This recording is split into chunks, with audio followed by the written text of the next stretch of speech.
2, 1. That's pretty good.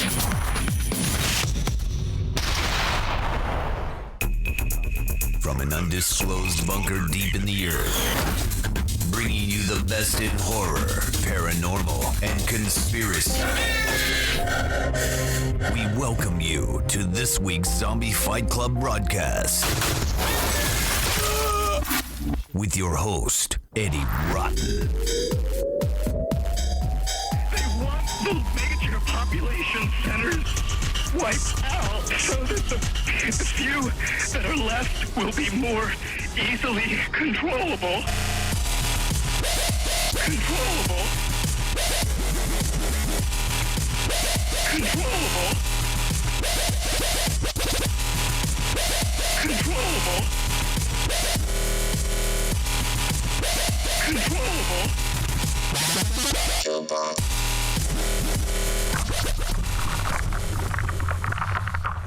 All right, What's all right, up? all right, What's all right. up? Man, that does not look like okay. That looks hey. like us. Woo-hoo, Welcome everybody we're back to back. another fantastic episode of Zombie Life TV. I think we're at episode 10 or something at this point. We've got a lot of stuff going on. As you can see, Red Rum is not with us. He's in California. Well, he might be in town now, but he was in California with Josh Milliken from Crypt TV, and he went to all kinds of different places that are very fantastic and many stories to share whenever he comes back into town and with us here in the studio.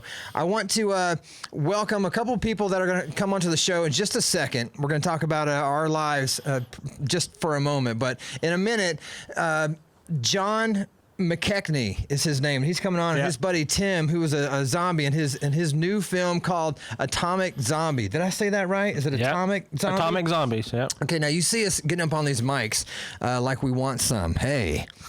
That's not our fault. About 3 seconds before we went live on national TV, this microphone and some kind of weird feedback sounded like it was taking a dump inside the studio. But I think that we're clear now. And things are going good. Welcome back, Paul Fierro. How are you, brother? I'm doing good. How you doing, man? I'm good. I'm getting amped up for Texas Terror because it's coming in full force. Oh, yeah. We're getting ready, man. We've got FEMA camp set up, and if you've never been to a FEMA camp, I go to them all the time. I got to tell you, the food is great. Everything is really good. But there's going to be a FEMA camp inside Texas Terror Challenge, Frequency Edition in San Antonio at Mission Airsoft. So go to missionairsoft.com, go to texasterrorchallenge.com. Yep. And desolationmanor.com. Desolationmanor.com as well, yeah. All these places you can find out. There's tickets are for sale. I think there's going to be some T-shirts or stickers or something like that. Yeah, we're going to have T-shirts going up for sale here soon. The tickets are on sale. All the in-game bonus items are all for sale. So what's the biggest challenge as a director of this phenomenal show that you're putting on?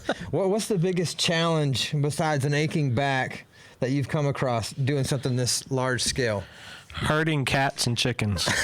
Really? Because it's all about getting all the pieces in the right place at the right time. Yeah, I thought you were talking about literal chickens, like cats or something you have in your house. I am. No, yeah. I am. Oh, little animals that he's herding before Texas Terror Challenge. Please come to it. It's going to be October 28th through the 30th. It's a 3-day extreme challenge. It's going to scare your ass off. There's zombies are going to be there. Yeah, a few zombies. There's going to be a FEMA camp there, so that's scary in itself. And what it really is depicting the end of civilization and what would really, really happen in a real-time aspect. So it's kind of frightening. Life in the apocalypse with zombies running around chasing you, men in black running around chasing you, lack of supplies. Imagine no electricity for a whole weekend. Right. Yeah, it's going to suck for some of those people. It's going to suck for me, man. It's going to suck for me. I just hope that the food is good, that, I might bring a packed lunch and no alcohol. No alcohol. So that's going to be hard for some of us. No other recreational substances. Right. Yeah. So no crack cocaine. Sorry, guys. But a 3-day challenge is a pretty big deal, man. So please come out October 28th through the 30th in San Antonio if you're in Texas. Now, I don't care if you're coming from somewhere else. Yeah, you can the last Texas Terror Challenge, we actually had a team drive in from New Mexico the day of the event. Ah, dang, man, that's some driving. Yep. How did they fare coming all the way from New Mexico? I don't think a few of them are coming back.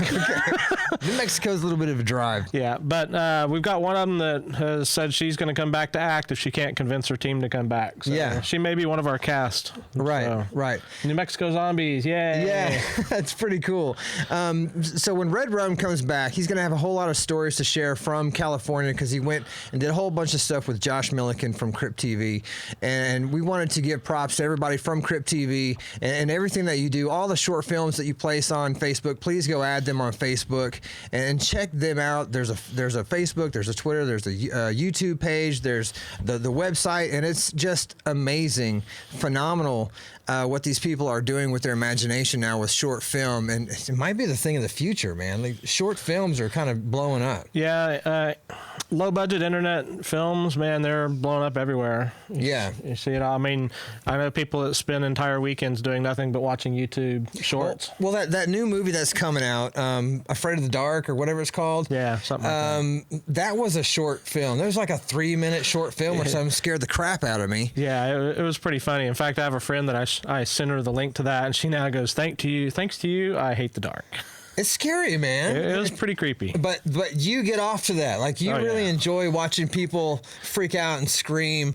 But right before we came in here, Paul Fierro showed me some of the effects that are going to be at Texas Terror Challenge. And can I talk about that? No. Okay. Well, one of the effects is really cool, and I can't talk about it, so we're just going to move on to the guest of the show. Hey, real quick, though. Yeah. Crypt TV is also going to be providing some of the materials for the Terror Challenge. Really? Yep. So they're sending us some of their some of their archival footage, their library footage. We're going to be using it for some of the stuff where people check in and the introduction of the game and stuff. Oh, wow. Yeah, so we're going to have Crypt TV plastered on this place. Well, that's amazing, man. Thanks to Crypt TV. I guess Josh Milliken is hooking that up? Yeah, Josh, and I think his name is Max, one of their vice presidents. Okay, cool. So. Well, thank you so much to Crypt TV for hooking us up with that. I want to get on with the show, not to downplay Texas Terror because it's a sweetheart of mine. But about a week ago, maybe a little more than a week ago, I talked to a gentleman named John, because I was saying Josh Milliken, a tongue twister. Josh McKechnie. John McKechnie. That's what I said. John McKechnie. John McKechnie, right? And so I'm talking to him on Facebook. He had a movie called Poor Guy, who I thought we were going to talk about that today. And at first I thought it was like a dude with supernatural powers who couldn't kill himself, wanted to commit suicide. But I watched it. And it turned out to be much more than that. Just the trailer itself is actually pretty cool. So I know that he's beginning in filmmaking. You know, it's low budget film. It's indie films. It's stuff that I really like and enjoy watching because these people are going out there and doing it. They're not just talking about it, they're doing it. But then he called me back and he's like, no, let's talk about this other one. So now we're going to talk about Atomic Zombies, which is much more up my alley. And I did say alley, Gavin Stone. It's really more up my alley. So please welcome to the show, John McKechnie and Tim. Is that right? Yes, Tim. Tim, okay. Thank you so much, you guys, for coming. Now, Tim was a zombie in your film. Is that correct? Yeah, he was a couple, actually. At least two, maybe more. Wow. Versatility there. Before I unleash the wrath of questions to John, what do you think about putting makeup on and being a zombie, man? Is that just awesome or what? Some of the days were kind of fun. I know the one we were inside shooting, and I was like, all right, this is kind of fun. Yeah. And the day it was like beginning of the summer. It was just really hot out, and I had the makeup on, and I'm just they didn't need me for a little bit, but I still had to have the makeup on. Of course. How do you eat a Big Mac with zombie makeup on your face? That's like the hardest thing in the world. I did that. You don't. You don't. You got to eat slushies or something, right? How hard is that? Yeah, on that hot day, he was also wearing a full tuxedo too. Oh my God. Oh my God. Okay, John, throw down. What happened? What were you doing the day of that you came up with the concept for Atomic Zombies? Lay it on me. Well, my wife was like, we just watched a zombie movie or a zombie show, and she was like, you should make a zombie movie. And I was like, okay. So yes, dear. I think that was the first spark. And then, like, the whole premise we were trying to go with was, like, every zombie movie has, you know, the group with the doctor, the scientist, the military, you know, general who knows all about combat and whatever. And I wanted to focus on a group of people that shouldn't have survived because they have no useful talents to contribute to survival, and they somehow... I think I know a few of those people. That's me. There's no reason at all that I should survive the apocalypse, but I know that God's going to torture me in a way that I'm going to go ahead and survive. So I think that I'm going to fit right into your storyline. Please continue. What happens in the story? What is the story about other than that? Well, again, it's just them trying to, you know, they can't agree on anything. They can't find any guns because, you know, everyone's seen zombie movies where everyone's just got, you know, every single weapon they could ever want. But, like, if you or me were in a, you know, zombie apocalypse and, you know, we were, say, outside in the car when it happened and we didn't go home or go to the gun shop first or whatever, you know, we're stuck with baseball bats or sticks or whatever. You may be. Yeah. Are you prepared? Are you a prepared director? You know, you made a zombie movie now, or you're making a zombie movie. Are you prepared for the apocalypse? Well, I'm hoping the story that I'm making is true and the morons like me will somehow survive. Yeah. A lot of our friends say everything that I need for the apocalypse is in my neighbor's house. So, yeah. You know, Tim, luck. what about you? Are you prepared for the apocalypse? I have a game plan on where I'm going, but as far as like getting there, I probably won't make it. So are you working into a spot to where you have a speaking role in one of John's future movies, or are you just testing the water to see if this is your bag? Because I know that I would be really crappy with a person with lines. I'm a great zombie because I fall down anyways. You know, I mean, where are you at with it? You want to just continue acting? I wouldn't mind continuing acting. I have a lot of fun getting on camera, just getting out there. And I've been helping John out with Poor Guy. I've been in episode 5, I think it was. Yeah. And the episode that's coming out, I'm also going to be in. Poor Guy is compelling to me. Let's switch gears real quick and talk about Poor Guy. And like I was saying in the beginning, I thought that it was a story about a guy who had like some kind of deal to where he couldn't die or something. Will you explain the storyline of Poor Guy for us? Yeah, it was it started just writing notes about someone who was really, really, really depressed, but they were kind of in denial about it.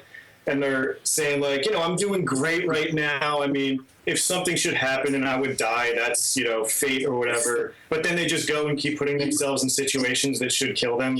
And it's almost like a cartoon effects where, you know, like Wile E. Coyote in reverse, like nothing ever kills them even though it's supposed to. Yeah, I mean, is the whole storyline written out, or do you go week to week kind of bumping around in your mind? It's seriously just like, as I'm at work, I drive a lot during work and I have a sketchbook and I come up with an idea and I make like a little storyboard of it. And then I call Shadow Beats, who did the music and starred in the zombie movie. I'm like, hey, I got another idea. When can you come film? That dude is on top of his musical game. I love his music. But it leads me to ask my next question. Whenever you're putting a movie together like Poor Guy or something like Atomic Zombie, how do you go about making the music and the sound effects for your films? Well, Shadow had never done a movie before, so we were kind of venturing on that together. And I'm like not a music guy at all. Like, I listen to lots of music, but I couldn't tell you, like, I couldn't teach a class on it. So I'd be like, for this part where they're walking, I want it to be like, duh, duh, duh, duh, and then it's like, duh, and he'd be like, I don't know, Danny. It sounds like me when I'm trying to do effects. Yeah. It's like, oh, say I want something that does this, and everybody goes, no. Yeah. No, that's not right. Yeah. Whenever I would do a commercial or something, somebody would call me and say, okay, I want the sound to be like this, and then they would hum a melody to me, but I need it for it to be 30 seconds long or 60 seconds long. Yeah. And so then I'd have to come up with this whole thing out of nowhere, and then for them to tell me, no, that's not really what we want. So just and like type out dun dun dun. Yeah. When it gets higher or something like that. Yeah, totally. The reason why I ask, man, is there's a lot of people that are watching right now across America that make indie films, that really enjoy indie films as much as I do. And there's a lot of things that have to come together, including your family has to be on board, your friends have to be on board, and everybody has to be on point for you to be able to do what you need to make happen in front of the camera. Is it hard to juggle your personal life and with your friends and with your family alongside of making the movie that you want? Well, the most important person to get on board was my wife, and she wasn't involved because she was too scared of the zombies, but she was like behind it. And I think everyone else, I either got them to be involved in the movie or drove them away by annoying them by trying to get them to be in the movie. Right. That's hilarious. That's when you just tell them, hey, we're going to go be zombies in the park someday, and don't tell them. Right.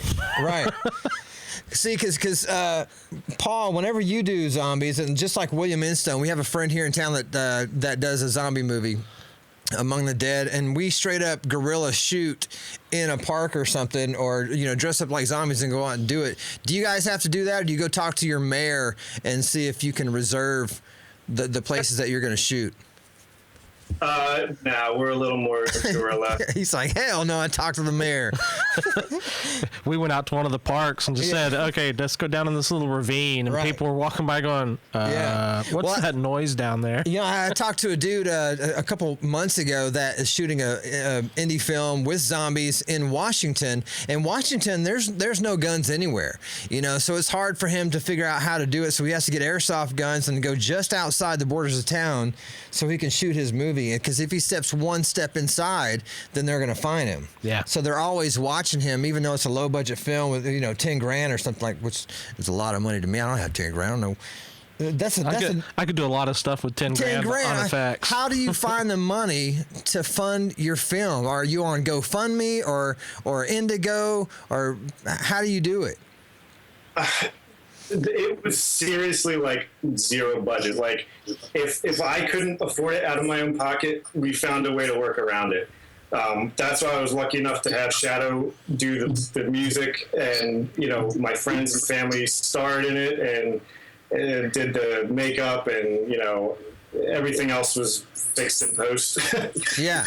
I mean, like just today, a couple hours ago, for Poor Guy, we were filming on some railroad tracks that are used a lot. Yeah, that's when I was texting you. So we just went in and we're like, oh wow, look at all these no trespassing signs. Let's try to do this quickly. Yeah, that's the best way to do it, because a no Get some footage of that sign. Yeah, that's good TV right there. Get a picture of that sign, no trespassing, or do not skate. You just put a skateboard on it. That's good TV. Yeah. After you finish Atomic Zombies, what's going to happen? Do you have something boiling in your mind what you want to put out next? Well, Atomic Zombies is done. That you can actually buy that on Amazon right now, and it's coming out on DVD in October 11th. I mean, I have a sequel in mind, of course, but I think I would actually have to get a budget to do it. Right now, we're just working on Poor Guy. It's just episode by episode, really low stress, which is what I need after 3 or 4 years of high stress for the zombie movie. So, yeah, that's what we're doing right now. 3 or 4 years. Did you spend 3 or 4 years on Atomic Zombies? Yeah. Again, that's what happens when you can't pay people. You gotta when you're paying for it out of pocket. And hope that food and beer is enough to get them to come out and get stuff. So I mean, there were a couple people that went away to school the first year, so I'm like, we have to get all your lines right now. So just don't worry about the other person not being here. Just say yes and then say no, and then I'll just cut it together. And then if you really look, there's like the backgrounds will change seasons or something mid-conversation. Yeah. That's hilarious. So are you pleased, or are you always searching for a better camera or better lighting, or new actors and writing feverishly to make something just perfect, or are you pleased with where you're at? I mean, if I got too anxious and crazy over being perfect, it would never get done. Yeah. So it's not a perfect movie by any stretch of the imagination, but it's, you know, it's out there now, and it's, like I said, I put 3 or 4 years into it. I'm happy with it, but I've learned a lot since then. So the stuff we filmed 4 years ago, I'm like, I kind of wish I could reshoot that. Right. But again, if I kept doing that for everything, I'd be like, oh, well, let's shoot that stuff from 2 years ago. So, there comes to be a point where you have to put it to bed and say, all right, this isn't necessarily what I wanted, but it was from the heart. It's what the concept is out there. Let's do it and keep moving. Otherwise, you'll go around in circles. The trailer's good, though. The trailer's compelling, and I like it. Oh, thanks. Yeah, unfortunately, I had to cut out a lot of the actual cool, like, you know, zombies and blood and stuff because it had to be a green band trailer. But it still has some cool music by Shadow and some cool shots and nudity. You got some nudity in there?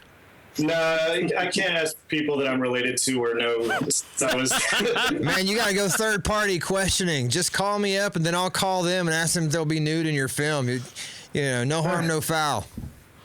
All right, sequel. Yeah, sequel.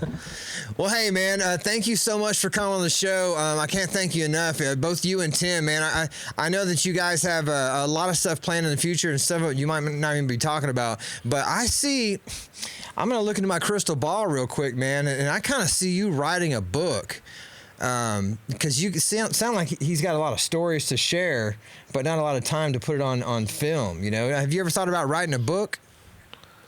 I mean, who hasn't? But there's like so many hundreds of projects I'd want to do if I had all the time in the world. Oh, so. ADD, that ADD's kicking in. I got the same thing. Yeah. That's funny. Well, what do you think? I'm really interested to see the atomic zombie because when I watched the trailer, I actually laughed to tears when the guy looked like he was trying to throw a duffel bag and it kept rolling off the side of the ramp. I was just like, wow, that looks like people I know. So I'm really interested to see it. It wasn't even in the script. It was just things were like, oh, well, here's a bridge that's half built. Let's add it in. Yeah. I know. I like when the dude's telling the girl, well, zombies are after your brains and I'm after your heart. That was a good line, man. Yeah, I'm gonna put that on my headstone. I think we'll see it out there. We're gonna have to go get it off of Amazon and have a little viewing party of it. Yeah, or something. it'll be fun. Let me know when you do the sequel. Maybe we'll have to take a road trip and be some zombies. Yeah, man. We would love to. And where can we find you guys online? I guess the best place right now would be, facebook.com/atomiczombies for the movie. And then my Twitter is John McKeck, JOHNMCKECH. Right now it's a lot of poor guy updates. Okay. Yeah. So the zombie Facebook page, you can buy it from that. You can message us. You can check out. There's hundreds of photos. There's an album of artwork, which is cool, and we're always looking for more stuff like that. So, yeah. Very cool, man. Very cool. Thanks for coming on the show, man. Whenever you have updates to Poor Guy or whatever, let us know, and you're welcome to come back anytime. Awesome. Sounds good. All right. We'll see you guys later. Thanks, guys. Nice to meet you. You too. Thanks. Well, that was kind of cool, right? A little Skype action there. I kind of like the look into his brain when he put this together. That's kind of interesting. Yeah, I always wonder what they're doing because one of the best jobs I ever had in my life, it was I found an ad in the paper while I was taking a dump. And I just found it, and I decided to call him on the phone, and I literally got an interview over the phone while I was taking a dump, man. It's like one of the best moments of my life. It's awesome. Of course, I got fired from that job, but what do you do? You got to move on. Well, I mean, it's I see a lot of stuff that drives me doing the haunt stuff. Yeah. I see it from him. Right. Yeah. Because I think there's a lot of things that I'll be puttering along at work. I'll be driving home. I listen to audiobooks on the way home, and for some reason somebody says something or whatever, and I get this whole, oh, we could do that. Yeah, we could do that. We could figure out a way to make this happen. Not only could we do it, we could do it better. Yeah, that's a trap, by the way. No. I can't tell you how many times like, oh, it looks so easy. How come we can't make that chest explode? Yeah. I've seen some good chest explosions, you know. Not on a $42 budget. Yeah. Dude, for $42, man. I mean,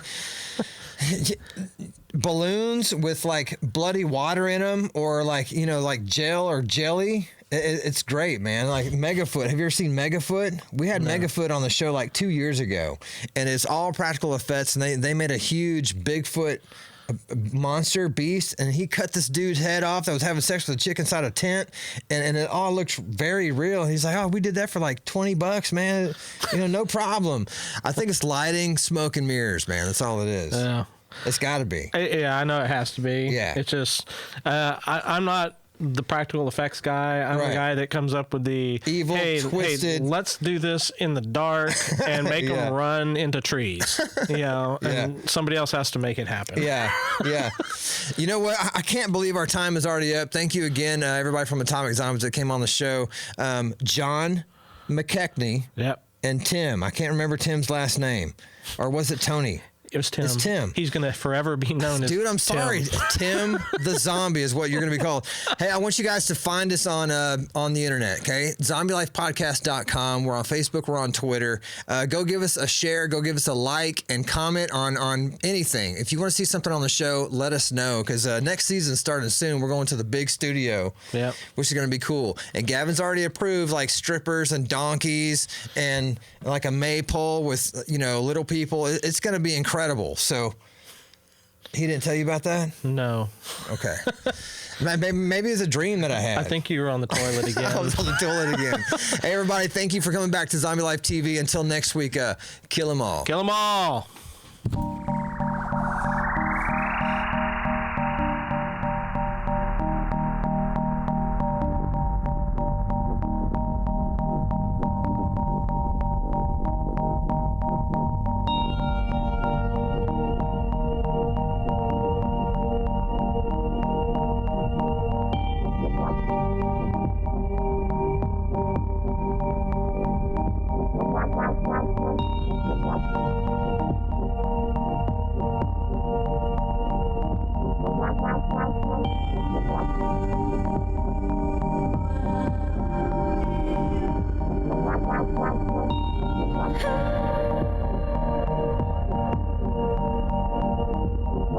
Wow.